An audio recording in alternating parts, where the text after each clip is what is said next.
and welcome. You are listening to A Mom's Guide to Wine, a guided wine tasting with candid reflections on motherhood. Here we spill the tea, but never the wine. And we are your hosts, Eliza Jane and Rosie Gold. And we're so glad you joined us for today's tasting adventure. Full disclosure, for those with little ears around, 90% of our topics and language will be more on the R rating scale. Also, we are not professionals nor experts. We are simply sharing our experiences and including some Google searches for support.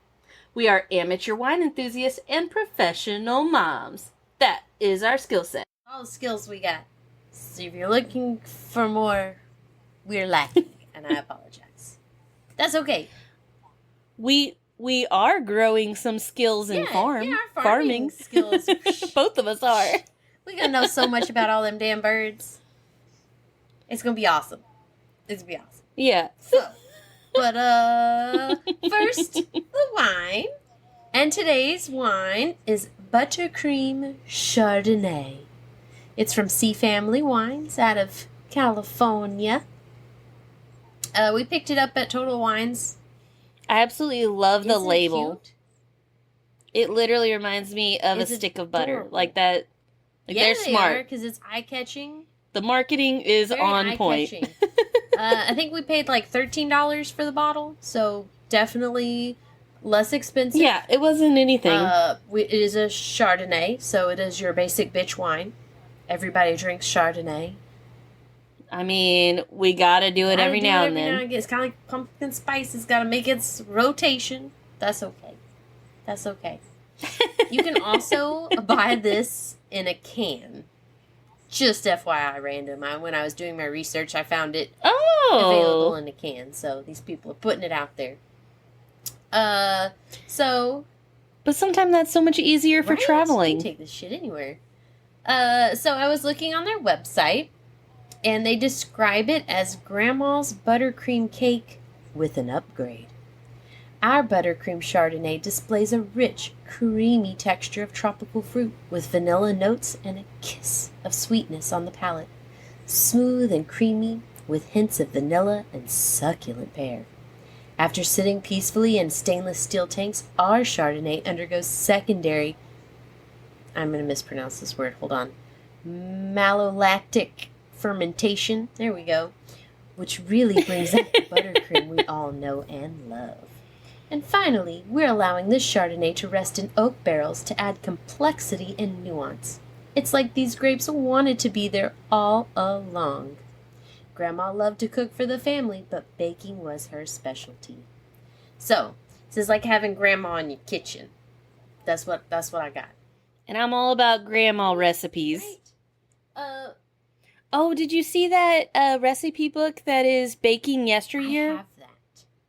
I have that. I do too. I bought it like as soon as it came out because I was obsessed with it. I was like, yes. Much.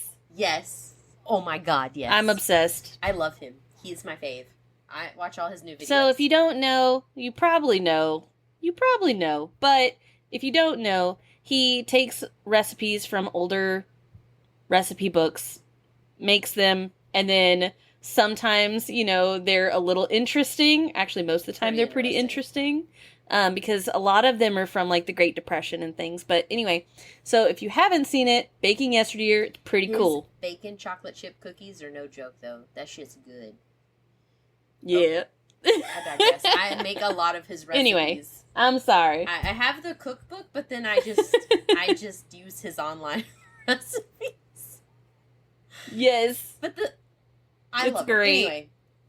And he's hilarious. Will you read us the label, Rosie, on the bottle? Oh, absolutely. I have to reach for mine, so it's gonna take me a minute. So yours looks closer. There we go. It says very similar to your little excerpt. It says, like the buttercream cake our grandmother made, this Chardonnay displays a rich, creamy texture with tropical fruit, vanilla notes, and a kiss of sweetness. Ripe grapes ferment in stainless steel tanks, then undergo malolactic fermentation to bring out the buttercream character. The wine is finished in oak to add complexity and nuance. So very similar to your little It excerpt. says it's out of... Oh, I'm sorry. I already opened mine. It's out of Napa County, Boop. California. 14.1%. So I brought my bottle opener, but I just realized it's a screw top. So that was easy. That was really easy to open. You didn't even have to go buy one for this. Super easy. I didn't have to phone a friend. Nice. It smells so pretty. It smells like butter. I spilled a little.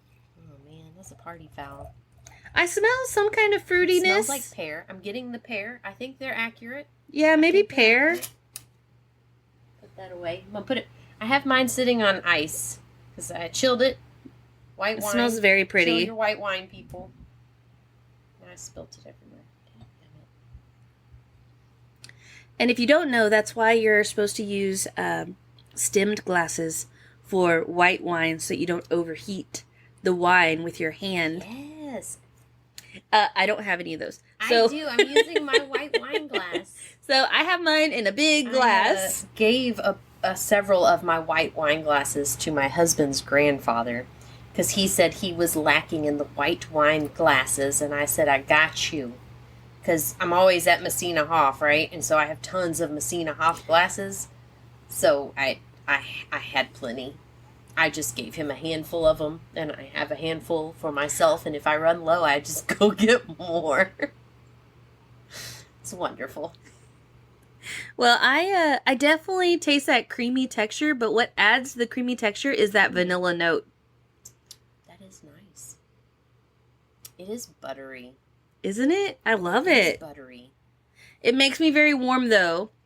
I just barely tasted it, and I'm pretty It's warm. almost like licking a stick of butter. It's not just because it's hot Well, as hell. Right? Yeah, no, I feel it's like the aftertaste. It's like it's rich and buttery.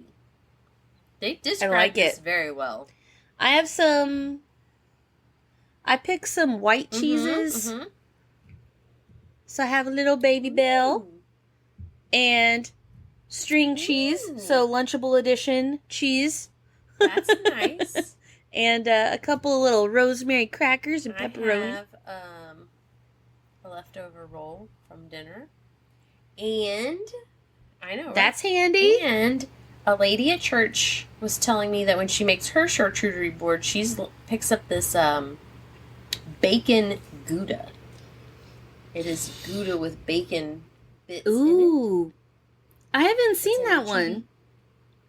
it. It's delicious, just FYI. So, I look at that aisle pretty often. Normally it's open to the meat Mhm, section, and I'm mhm, standing mhm. there just Mhm. staring. the cheese pairs beautifully with this because you need a Gouda. You can't have a charcuterie without Gouda. Something stronger than mine for sure. My Lunchable edition. Mm.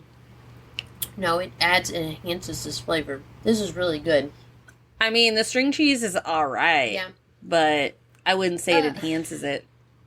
You're like, it's alright. It's alright. We'll get you some Gouda for next time. So, Total Wines on their website, they had this wine listed as big and buttery, decadent, and excellent with scallops, bacon, and cream. They said you could do it with salmon. I totally 100% Yeah, they said agree you can with sit that. this on the dock, in the backyard, front porch, bliss. Also, they say it's vegan. I don't know if that matters to anybody, but if it does, it's vegan. That's on their label. Ta-da. Ta-da! You've learned something new today. I didn't know that wine wasn't vegan, so I thought it was. It must be something to do with maybe where they receive their bacteria too, you know? Mm. When you When you're when you adding think the about it, yeast. sometimes they use bacteria, right? And so some of that might be from a source that's not vegan. Maybe so. I So, didn't think about that. I don't know. I know nothing. Alright, I'm just well. guessing. So, the Baby Bell Okay, is better. Good to know. Than the string With cheese. With the Okay. wine. All right. Yeah, the string cheese wasn't adding All right, anything. well, you gotta learn, right? We gotta taste it. We don't know otherwise. We'll never know. So today, We are in Season 3, Episode 9, and we are talking about how to find time for yourself. That's it. That's It is pretty difficult. Because why? We don't have time for anything. Why? Damn kids. Damn kids. So, I feel like that's your it is motto. my motto.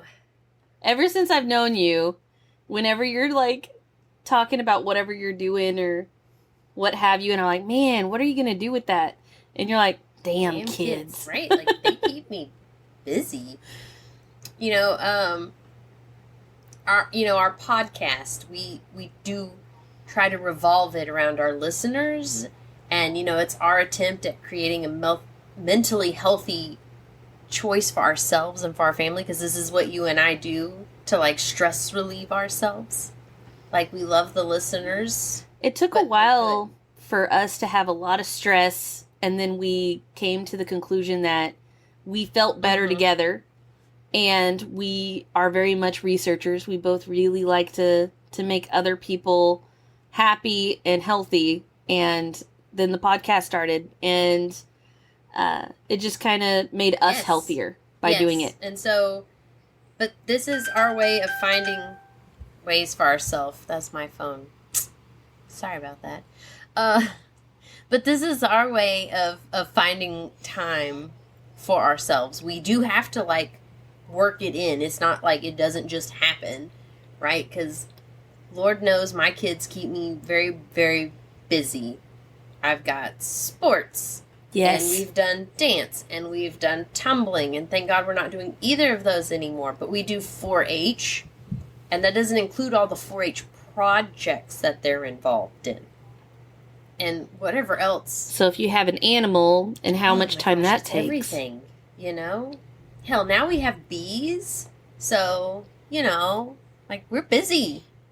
I have a cousin that has a son that's been in baseball for a very long time, and he's excellent. Like, he's getting scouted at 14. And he's really good, but it keeps them busy year round. They're like nonstop working with it, working towards it. And I do appreciate when families can come together and have that goal for the child to make them successful. But it takes a lot of time. Much time. And you're important too. Yes. Parents are just as important as those kids. And man, having multiple kids versus single kid trying to run them around, like, is such a huge difference. Totally different. My oldest was involved in stuff, and the younger were not. It was so much easier, right? You just go pick one up and they just get to tag along. Yeah. But then when you've got everybody doing their own activity, everybody has to tap in and help out. So, Dad and I are... Or even if it's the same activity, sometimes they're in a different class of it, right? Because they're a different age. They're in different locations. My kids... And they'll be clear across the city. My kids used to play sports together through this church organization, and they'd be on opposite ends of this giant church complex, right? And so you drop one off to do flag football, and then you have to go run and go see the other one do her volleyball, and then you have to run back and finish the flag football, right? Like, it was like chaos.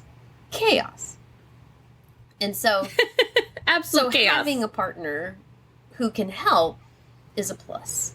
But knowing that you can reach out to your friends, added plus. Like, I know that very much if so. I get in a huge bind and I can't do something, I know I have people in my phone that I can call and be like, I know it's very last minute, and I am so sorry, but I need help, right? And so, it's scheduling. And sometimes the families that you meet in those activities are those people. No. They become those people. Put yourself out. Because they have to be at that place anyway. Put yourself out there. Meet the people. My daughter does this thing now when we go somewhere new. She's like, how many friends are you leaving with today? And I'm like, I don't know. At least all of 2. them. The answer's always at least 2. Like, I'm going to know somebody's mom and dad and or dad. I don't